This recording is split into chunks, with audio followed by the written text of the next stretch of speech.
Did you know that Section 8 not only will pay the landlord rent, but you can also use the voucher to pay for a mortgage? I just learned this recently and I knew I needed to share this with you. So in this video, I will give you a brief overview of how the program works, and I'll tell you why I think it's good for us landlords to know about this. And third, I'm going to share with you a clip from a YouTube collaboration I did with a Section 8 consultant, and his name is Jay, section8consulting.com. He has his own take on it, which I think you might find interesting. So let's get into the video. First of all, if you like all this free information that I'm giving to you, please just subscribe, like, comment, share. It's really helpful to me. Also, be sure that you're looking at the chapters. So you can take your mouse and scroll down and you'll see little chapters, and you can skip right to the part that you are most interested in. A little history. Sometimes people want to know, who are you to even be talking about this? First of all, I don't work for HUD. I am a landlord and a house flipper in Detroit. I do have some houses available for investors. If you want to check out my website and see what I currently have available, let's talk about how this program works. You have to understand what Section 8 is, first of all. So Section 8 is a program put on by the federal government, HUD, Housing and Urban Development. And HUD helps people to pay their rent.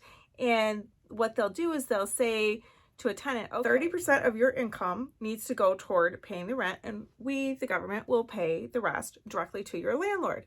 And that's what Section 8 is. Well, HUD is this huge government organization, so they hired PHAs, public housing authorities, or what I call Section 8 offices. And they said, all right, here's this grant money. Now give it out to people that have needs. One of those needs, of course, is permanent housing, getting a mortgage, getting off the system. But you just don't hear much about this. And it's because when HUD put this out to the PHAs have to volunteer to offer this extra level of service. And I don't think the PHAs make a ton of money, so they don't necessarily offer this program. So if somebody's on Section 8 and they want to use their Section 8 money to pay for a mortgage, they might have to do some work to find a PHA that they can transfer to that has what's called the Family Self-Sufficiency Program. That's what they call it within the PHA. And on the HUD level, it's called the HUD Housing Choice Voucher Homeownership Program. So that's step one. Go ahead and find yourself a PHA, get transferred to it if this is what you want to do. HUD has its own guidelines. The PHAs, the Family Self-Sufficiency Programs, they have some freedom what they can do. But HUD says, you know what though? We need to set our own guidelines for who can get these mortgages. They need to be people that are working full-time. According to HUD, that's 30 hours a week. They need to be making a minimum income as of 2022 of $14,500 a year. But if you're elderly or disabled, they're not going to discriminate against you. You can do it too. Your income needs to be $10,092. You cannot have had any foreclosures in the past. And this has to be either a first home purchase or the first one you've purchased in 3 years. There's, of course, a whole list of other things, but that's the gist of it that HUD requires. Then they say, PHAs, now do what you want with this. So what the PHAs did, and I think it's really cool, is they set it up in a way that to me looks like hiring a coach. Like for me, I would hire a coach and say, hey, I need help making this change in my life. How am I going to do this? It's so hard to make a change. And no one ever taught me how to do these things so I could, like in my case, make a career change. So I would pay big money to a coach who would walk me through it and keep encouraging me and give me all the resources. So when I found a couple of PHAs in our area, Detroit Housing Commission and Ann Arbor Housing Commission, I thought, wow, how do they do this Family Self-Sufficiency Program? Well, it's typically a 3 to 5 year plan because it takes time to make a big change in your life, especially if somebody's been living without a good job and maybe their income is quite low and they need to have higher income to be able to qualify for a mortgage. You can't just like, oh, we'll qualify you. HUD has our own mortgages. No, part of this Family Self-Sufficiency Program is they get you to where you qualify yourself to get a mortgage, which means you have to have money down, which means you have to have a certain kind of credit score. And in their program, the coaching part that I'm talking about that I think is so cool, I'm going to read to you some of the things that the Ann Arbor Housing Commission offers. They get you on affordable childcare. How are you going to do anything if you're watching your kids and you can't afford daycare? I mean, that's a huge issue. Ann Arbor figured it out. They put you together with some kind of affordable childcare. They do career advising, credit repair. They teach about financial stability. They help you to further your education. They help you with like typical homeownership things. You have to learn things about budgeting and maintenance because you can't call the landlord anymore. They give you job skills training. They even do a match savings account. Detroit Housing Commission has some kind of a savings account as well. They do some kind of one-on-one support and additional housing sources and many more. The way that HUD works this out is they say, okay, so the person starts the program, and let's say the way Section 8 works is everybody has to, all the Section 8 participants have to pay 30% of their income toward rent. So let's say this person, this sample person, doesn't make much money. They have kids, they're young, I don't know. Let's say they just don't make very much money. So of all their income they have, 30% of that is only $100 and their rent's $1,000. So they get on the Family Self-Sufficiency Program, they get the child care, they get the education, they start getting the job. Now their income goes up. So 30% of their income that they're paying to their landlord went from $100 to $500.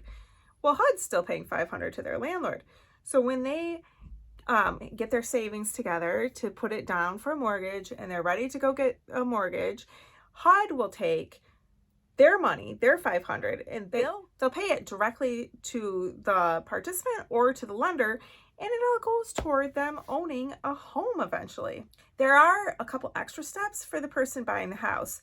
Not only do they have to get it approved through their housing authority, hey, can I buy this house? Can I afford this house? No, you can't afford a $3 million house. Sorry, that was a bad idea. You know, it has to be something reasonable for their level of income. So that's why HUD's like, let's just do this extra layer for them. So they make sure that it's something reasonable for that person's income. And then they have to hire a private inspector, which is always a good idea. If you're going to buy a house, you should always have a private inspector come through, and they're going to tell you, your roof only has 5 more years, you better plan ahead. You know, that's what a private inspector will do. Or they'll tell you if there's something drastically wrong with the house that you couldn't see because you're just not a builder. And maybe you shouldn't buy that house. So once it gets through a private inspection, but then they also require that their own Section 8 inspectors go and inspect the house, which you'll see at this clip at the end I did with Jay. He's kind of like, that seems like a little extra. Like, why do they need the Section 8 inspector when you've got an appraiser and you've got a private inspector that can do a whole different level of inspecting? But then they will make those payments for the tenant. If they get at least a 20-year mortgage, which typically mortgages are 30 years. If they get at least a 20-year mortgage, Section 8 will pay this a monthly subsidy of that $500, let's say in this scenario, per month toward that mortgage for 10 years. I think that's amazing. I'm a landlord, and I have been asking tenants for years since I learned that there was such a program ages ago. Hey, have you heard of that? Because they're like, I want to be a homeowner. Have you heard of that? No, I've never heard of it, because nobody really advertises about it. The Section 8 offices don't, because I think it's like more staffing and it's more work for them, is probably my theory. But as a landlord, why do I think that this is good for me? Well, if the program is 3 to 5 years, that's a pretty good term of a tenant to be renting from me. And what I like about it, I did read this on the Ann Arbor website, was one of their requirements for the Family Self-Sufficiency Program was that they have to follow all their entire lease. They can't have any lease violations. Like, wow, I would love a tenant that was highly motivated not to break their lease. I would just like really rest easy and be really excited. And I personally like being part of people's success.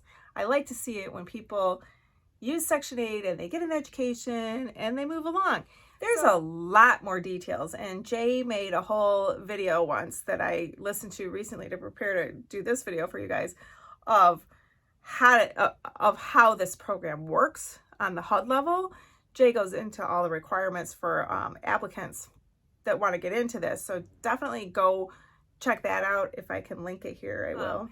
Or if it's not up here, I'll link it below so that you can click on that video for way more details. But watch the part where Jay and I talk about it, because he knows that I'm a real estate agent and a broker, and he's like, that'd be really cool if that was like a specialty. But I just don't think there's that many tenants that ever do it.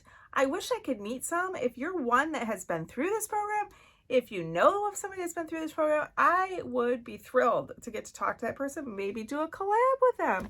Let me know. That's the good stuff. I love it when it's the real people. But watch Jay and I talk about it. And thank you so much for watching my video. And instead of paying rent to a landlord, it would allow them to go out, purchase a home with the housing authority, not paying rent for them, but paying part of their mortgage, 70% of their mortgage. And 70% of their mortgage? Yep. It's the best deal in America. Fortunately, there's a double layer to this deal. Yeah. Just like the lending process for the HUD Homeownership Program, there has to be two sets of criteria. One, you have to actually meet the criteria which the PHA sets up. If you clear that hurdle, then you may move on to a normal agent or broker or so on like yourself. And I think that's because they're trying to help folks not get into a situation where they deal with sharks and other bad deals, like rent to home, rent to own, and all that, where it becomes a little bit perilous. But yeah, that would be nice. I would love it. I've had one tenant since 2008 who, it's our success story, and it's helpful to landlords to have success stories because it helps investors know that when they buy a house, and that's who my clients are, the investors that are buying the houses in Detroit, to know that if they rent to somebody with Section 8, they use the program to better themselves. And this one tenant, she moved in I think 2010 or so, and she had to pay like around $40 a month rent, and she was in our nicest, most upscale house that was around 1,000 something, a little over 1,000 a month rent. Bit by bit, she had to pay more and more of the $1,000 a month rent, and I always got worried about that when Section 8 changes the amount. And I would get the letter, I'd be like, well, how is she supposed to do that? She's got 4 kids, and they would tell me at Section 8, no, we did her income verification, she's fine.